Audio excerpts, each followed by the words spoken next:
Saudações, queridos, que a graça e a paz de Deus habite os vossos corações no grato e doce amor de Jesus Cristo.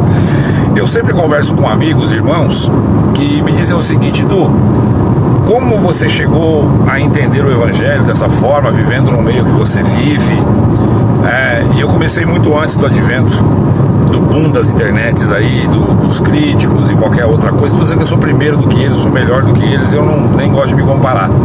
Estou dizendo que eu não comecei a fazer esse trabalho evangelístico no meio que eu estou inserido agora, né, na pandemia. A pandemia eu só apareci, saí do anonimato e vim para as telas. Porém, quem me conhece, e muitos me conhecem, sabe que eu sempre trabalhei nessa linha, nesse fronte. Bom, queridos, e as perguntas sempre voltam a este ponto em questão. Du, como é que você chegou nesse entendimento? O que te levou a isso? E aí, nas conversas que temos, tal, me sabatinam e falam, pô, caramba, rapaz, e alguns vêm, entenderam que o assunto é raso, mas eu também não estou trazendo aqui nenhuma vanglória dizendo, nossa, como eu sou profundo, não é esse o ponto. Mas não é só o que vocês veem, né? Inclusive esses dias atrás eu sentei com um amigo, e eu vou até comentar isso. Ele estava muito preocupado, ele SCB, ele estava muito preocupado porque o filho havia batizado, e ele ficou sabendo que o filho foi meio que induzido ao batismo. Estava sentado junto com os moços e tal, e um dos moços se sentiu na liberdade de dizer para ele que era tempo. Falou, vai que Deus está te chamando, vai que Deus está te chamando, sendo que isso é uma coisa individual. Porém, tanto Deus está te chamando, ou é tempo ou não é tempo, todas essas questões é vista pela ótica ou pela lente religiosa da igreja. E infelizmente eles entendem que o batismo é um marco divisor, que aos teus pecados até o dia do batismo foi perdoado, mas o que você cometer a partir daquela data você não tem mais perdão, como se o batismo primeiro fosse algo que tem poder de perdoar pecados. Então esse equívoco, né, que as pessoas carregam e vivem, eu sinto muita pena, e conversando com ele acabei abrindo alguns campos que eu nunca tinha conversado. E aí ele ficou até assustado, falou, rapaz, você nunca falou essas coisas pra mim. Eu falei, sim, eu não saio colocando isso na mesa do pessoal, porque a maioria não entendeu nem o beabá. Se eu for entrar nesse ponto, vai fazer mais mal do que bem. Precisa construir uma linha de raciocínio sólida para dar suporte para essas informações, certo? Precisa edificar, né, desde a base. Então construir uma base forte, colunas fortes, para depois eu assentar um peso desse de informação. E ele ficou meio em choque. Falei, então, tranquilizando o meu amigo com relação a isso, né? Com relação a isso, ele não se preocupar, que não tem nada a ver com esse negócio de Deus chamar, não tem nada a ver com o batismo representar perdão dos pecados até aquela data, e nem perdão dos pecados não representa. E conversando, alguns irmãos sempre me perguntam a mesma coisa, como chegou a esse conhecimento, ou a essa habilidade e tal, de entender, visto que eu não sou teólogo, e eu não tenho nada contra, na verdade eu até penso em fazer alguma coisa, fazer pelo menos uma teologia básica ou intermediária, preciso fazer, acho que é importante. Porém, estou em outras frentes agora, e agora não é o momento, mas eu ainda vou buscar isso daí. Bom, mas por assim dizer, como chegou a isso? A neurociência vai explicar o seguinte, que existem formas de aprendizado, e cada uma dessas formas, elas têm mais fixação ou menos fixação do conhecimento, do aprendizado que você absorve. Por exemplo, se eu ler, eu vou fixar mais ou menos de 10 a 20% daquilo que eu leio. Se eu ouvir, uns 20% ou até 30%. E tem algumas outras réguas aí, aferições, que dizem que se eu ensinar, eu aprendo até 95%. Agora, veja bem como Deus, sendo Deus, como Ele é Deus em todas as coisas, Ele é absoluto. O Senhor disse para nós ir e anunciar o Evangelho. Deu a todo aquele que renasce nele a incumbência de anunciar o Evangelho. Poucos fazem na prática. e também não sabemos por quais razão. Mas Paulo mesmo disse que independente se era por porfia, por ego, o importante mesmo era que Jesus fosse anunciado. Mas essa afirmação de Paulo não é uma liberação para me pregar o que eu acho, o que eu acredito. Tem que ter a Bíblia como referencial, como manual daquilo que eu prego. Então ela que norteia a verdade, não o que eu acho. Bom, considerando isso, Jesus mandou nós anunciarmos o Evangelho. Quem anuncia, ensina. Quem anuncia, de certa forma, naquele momento é mestre, certo? E aí é que está a chave do negócio. Quanto mais eu anuncio o Evangelho, mas aí o Evangelho, tá, queridos? Quem ouvir esse áudio, quem ouvir esse vídeo, não é aquilo que você aprende na instituição que você frequenta. Geralmente o que se ensina lá tem muito a ver com a instituição e não com a regra de fé e conduta que a Bíblia deixou. Não tem a ver com o Evangelho de fato que renasce uma nova criatura. E nesse vídeo em questão, eu gostaria de deixar uma chave para você. Quanto mais você ensinar, mais você vai aprender. Outro ponto, olha, eu estou montando um treinamento que eu pretendo dar nas escolas, e vamos começar um agora no comecinho de novembro, primeiro. E esse treinamento eu estou refinando ele. Ontem mesmo passei o dia trabalhando ali no computador e montando os slides e estudando sobre o tema, expandindo, abarcando mais conteúdo, mais informações, deixando mais bem amarradinho os pontos e transformando aquilo em ferramentas, então sintetizando na mente e ilustrando dentro da minha cabeça como eu iria apresentar isso para o público. E isso foi refinando a tal ponto que hoje a minha cabeça está a milhão de ideias, de coisas novas, fertilizada por tudo aquilo que eu busquei e decidi ensinar. Bom, tanto é que ensinar me faz fixar melhor a sabedoria, o conhecimento, e também me obriga a buscar mais recursos, porque se eu me posicionei para ensinar, logo eu preciso saber mais do que quem está me ouvindo. É uma regra. Ninguém vai ouvir você se o que você diz é tão comum que todo mundo sabe. Precisa trazer alguma coisa nova, que faça sentido, que você de fato entregue conteúdo de qualidade. Bom, o Evangelho segue a mesma regra. Na verdade, as outras coisas que seguem a regra do Evangelho. Porque Jesus, sem colocar essa métrica sobre o aprendizado, qual percentual lendo, qual percentual ouvindo, qual percentual debatendo, que também tem essa do debate, ele também colocou o percentual de quem ensina. Ele colocou, na verdade, o máximo, que é o que ensina. Então, se eu saio ensinar o Evangelho, primeiro eu me propus a aprender. Logo, para me ensinar, para eu ensinar, eu preciso que eu tenha isso claro na minha mente. Uma vez que eu consiga explicar algo para alguém, eu de fato aprendi isso.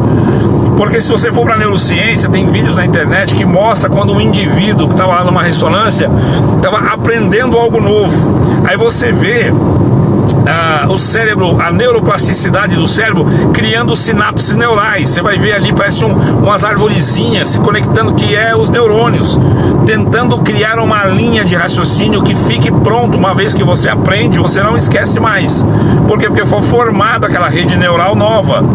O Evangelho é a mesma coisa em tudo aquilo que eu me aplico a entender, para explicar, para ensinar, e ainda mais com um propósito santo, que não seja inflar o meu ego para me sentir mestre de alguma coisa, para ser procurado para orientações. Eu ensinei fulano, eu ensinei Bertano, aquele irmão só sabe isso porque eu ensinei. Se esse é o viés que você tem, provavelmente a tua carreira de mestre não vai muito longe, principalmente se for no Evangelho. Agora, se o que você tem de fato como propósito é transformar as vidas, eu quero de fato impactar os meus irmãos na fé, e esses irmãos não estão dentro de uma instituição. Irmão é todo aquele que crê em Cristo. Creu em Cristo é meu irmão na fé, não tem barreira institucional, certo? E para aquelas pessoas que vivem insistindo que eu defendo uma determinada placa, eu não defendo nenhuma. O irmão acredita que essa igreja um dia vai ser uma igreja boa e bíblica. Não tenho a menor esperança, e isso para mim não faz diferença alguma. Diferença diferença alguma. Se ela ficar boa, glória a Deus. Se ela não ficar, glória a Deus. O meu foco não é na placa, o meu foco é nas almas. Então não importa para mim se a placa vai se organizar, se a presidência vai entender o evangelho e vai se arrepender das práticas que praticaram e da religiosidade, dos usos e costumes que colocaram como um fardo pesadíssimo sobre a Irmandade. Não, de maneira alguma. Se eles se arrependerem, bom para eles, porque é entre eles e Cristo. Se eles se arrependerem, recuarem, engatar uma ré, porque homem de verdade é aquele que reconhece o erro e assume a responsabilidade e se arrepende. Arrependimento, de novo, sempre falo e vou sempre falar, não é remorso, não confundam arrependimento com remorso. Tem muita gente cheia de remorso, mas não tem arrependimento. Arrependimento é outra coisa, é uma tomada de decisão de eu nunca mais praticar aquilo. Então é uma mudança de rota. Veja bem, Paulo, o arrependimento de Paulo aconteceu em Damasco. Ele ia numa direção e voltou na outra, literalmente, tá? Mas ele perseguia e depois ele se tornou perseguidor. Ou seja, ele era contra, agora ele é a favor, mas é um arrependimento genuíno. Então, eu sou praticante de adultério, eu sou praticante de bebida alcoólica, eu sou praticante de jogos ilícitos, sou praticante de uso de drogas ilícitas ou qualquer outro mal, um enganador, um mentiroso, um trapaceiro, qualquer coisa que seja a pessoa em si. Então a mudança de rota é que é de fato arrependimento. Eu nunca mais praticar aquele ato, nunca mais, independente da inclinação, da vontade de fazer e o seguro. Bom, então pregar o evangelho, eu preciso ter conhecimento de fato do evangelho e não aquilo que eu acredito, que eu gosto, que eu aceito, que eu acho que é. Quando eu comecei a entender o evangelho, eu mesmo não queria admitir no começo o tanto de coisa que eu tinha defendido que estava errado. Meu Deus do céu, o que eu estava falando, o que eu estava insistindo, o que eu estava ensinando, e uma vergonha me cobriu. Mas aí eu tomei uma decisão independente. E no começo eu falei, mas você defendia isso aí o mês passado. Eu falei, eu sei. Por isso que eu estou tentando falar para todo mundo que me ouviu falar a direção certa da coisa, que é o que está na escritura. Então, mas aí, você veja bem, a ofensa vem direto porque você está ferindo o ego das pessoas. Ou seja, o meu ego ficou ferido sem ninguém apontar o dedo na minha cara. Só de eu ler as escrituras e ver o quanto eu estava equivocado. Isso há mais de 20 anos atrás. Poxa, eu herdei uma fé, né?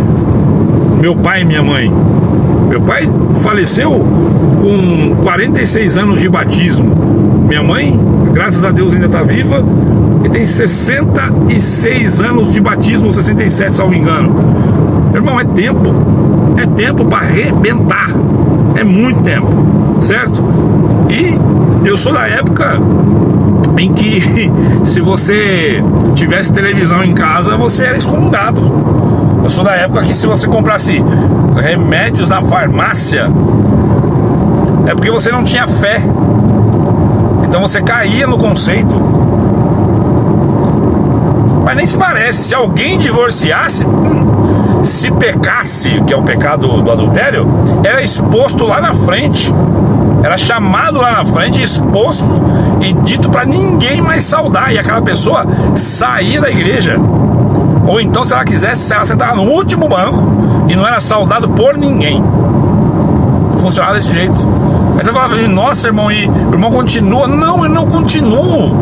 Eu vivo insistindo que eu não pertenço a nenhuma instituição. Mas você congrega, você é conivente. Não sou conivente, porque eu não estou lá aceitando nem apoiando.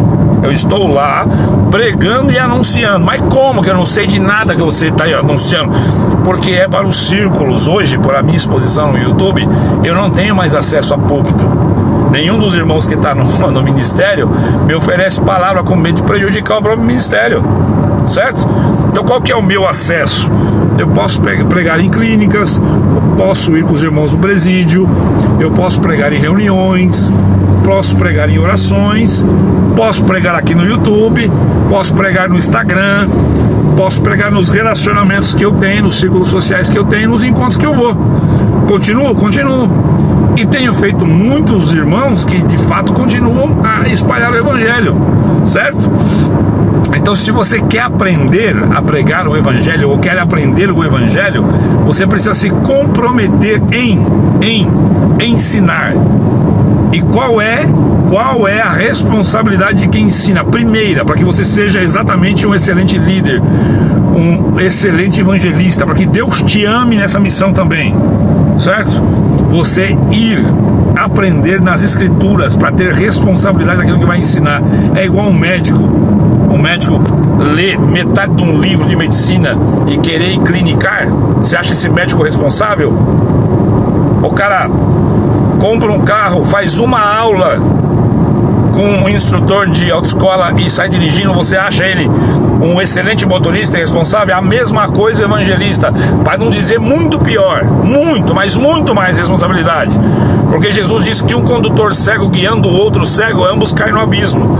Além de você rodar, você faz outro cair. Então, se você vai ensinar, busque aprender, mas aprenda e ensine, aprenda e ensine. Não aprenda para poder se defender, para poder dizer que você sabe. Aprenda por amor às almas dos outros, porque o teu chamado é para servir, o meu chamado é para servir, não é outra coisa. Fiquem com Deus e até o próximo.